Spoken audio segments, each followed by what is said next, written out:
This new generation of V7 rides on an all-new frame that sees some reinforcement added to the front end of the traditional, dismountable double-cradle frame.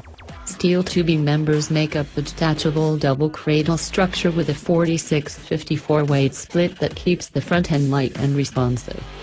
A 26.4-degree rake angle and 4.17 inches of trail takes full advantage of it with a cast alloy swing arm to finish off the standing structure and push the wheelbase out to 57.59 inches long. Seat height was lowered to a manageable 30.3 inches off the ground, and the passenger's triangle also got tweaked for comfort as well, with a new position for the subframe mount pegs to leave more legroom for your riding partner. A single 320mm disc and 4-caught Brembo anchor takes care of hauling down the front end with a 260mm disc and 2-piston caliper to slow the rear with ABS to help you keep it dirty side down if you do get a little over-enthusiastic with the brake levers.